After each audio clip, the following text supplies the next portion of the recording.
లక్ష్మణ స్వామి బాణం వేస్తే వచ్చినటువంటి తీర్థం కాబట్టి సేతు తీర్థం అని కూడా పిలుస్తారు. ఈ రెండు పేర్లతో పిలుస్తారు. మరి అమ్మవారి నదిలో స్నానం చేసి సార వేసుకున్నటువంటి చీర గుర్తులు ఈ రాత్రి మధ్యన ఎక్కడ కూడా లేవు. ఈ రాతి కట్టు చివరన 5 వర్ణాలతో 20 గజాల పొడవున తిరిగి వెళ్తే అక్కడ ఒక అబ్బాయి వెళ్తారు. ఇప్పుడు ఆ అబ్బాయి మీకు చూపిస్తారు. ఆ మధ్యలో మీకు పసుపు కుంకం తెలియ కనిపిస్తుందా? అక్కడ ఈ 5 రోజులు కూడా సీతారాముల వారి ఈ రాతిపైకి వచ్చిన తర్వాత వారిద్దరు కూడా కలిసి కాలక్షేపంగా ఆడుకున్నటువంటి వామన గుంటలు అవి. వామన గుంటలు అంటే తెలుసా? చింతపిక్కలాట్లు ఇప్పుడు ఆడిన మీరు అవేనమ్మా. 7, 14 గుంటలు 2 వరుసలతో ఉండేవి. కానీ ఒక మునీశ్వరుడు నిజంగా ఈ ప్రదేశంలో సీతారాముల వారు ఉన్నారా, ఇక్కడ తిరిగారా అని వాళ్ళ మీద అనుమానంతో 10 గుంటలు పగలగొట్టగా మనకి ఇంకా 4 గుంటలు ఉన్నాయి.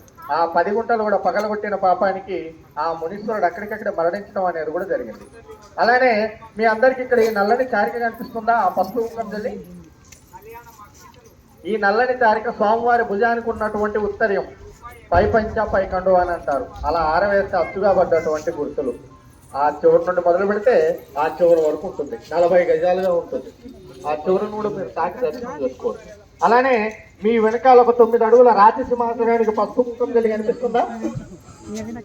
మీ వెనకాల ఈ 5 రోజులు కూడా అమ్మవారి ఈ ప్రదేశంలో ఉన్నప్పుడు స్వామివారు అక్కడ కూర్చొని కాపలా కాసేవారట. మరింత పెద్ద దండకారణ్యంలో రాక్షస భయం ఎక్కువగా ఉండేది కాబట్టి స్వామివారు అక్కడ కూర్చొని కాపలా కాసేవారు. దాని కిందనే స్వామివారి పాదాలు ఉంటాయి. 7 లోకాలే పాదాలు అవి. మరి మీరు ఎంతో దూరం నుండి ఈ ప్రదేశానికి వచ్చారు కాబట్టి మనస్ఫూర్తిగా 2 చేతులతో తాకి దర్శనం చేసుకోండి.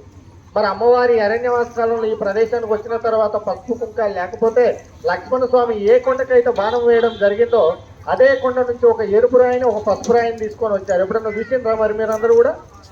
పోనీ ఎవరైనా చెప్తే విన్నారా? ఇలా ఉంటాయమ్మా చూడండి. ఒక రాయిని ముట్టుకుంటే పసుపు వస్తుంది, ఒక రాయిని ముట్టుకుంటే కుంకుమ వస్తుంది.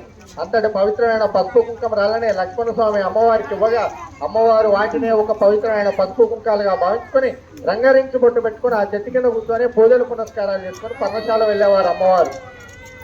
మరి మీకు అంతటి పవిత్రమైన పసుపు కుంకుమరాలు వెళ్ళేటప్పుడు ఇక్కడ దేవస్థానం వారు ఇస్తారు, కౌంటర్లో తీసుకొని వెళ్ళండి.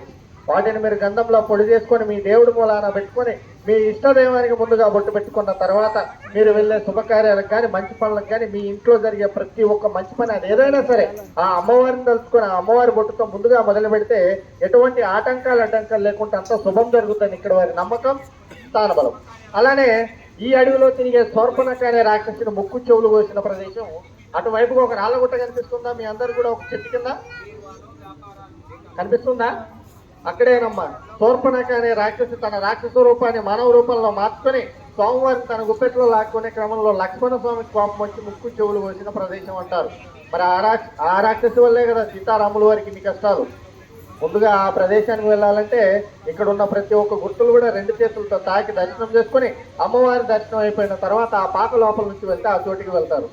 అక్కడికి వెళ్ళిన ప్రతి ఒక్కరు కూడా సీతారాములు వారికి వచ్చిన కష్టాలు మాకు మా కుటుంబానికి ముఖ్యంగా మా పిల్లలకి రాకూడదని ఎడమ చేతితో 3 రాళ్ళు వేస్తారు. మీరు కూడా అక్కడికి వెళ్ళిన తర్వాత ఒక 3 రాళ్ళు వేయండి. అక్కడ ఒక అబ్బాయి ఉంటారు, ఆ అబ్బాయి చెప్పినట్లు అందరూ కూడా నడుచుకోండి. ఈ వీడియో కనుక మీకు నచ్చినట్టయితే లైక్ చేయండి, షేర్ చేయండి, నా ఛానల్ని సబ్స్క్రైబ్ చేసుకోండి. Thank you very much.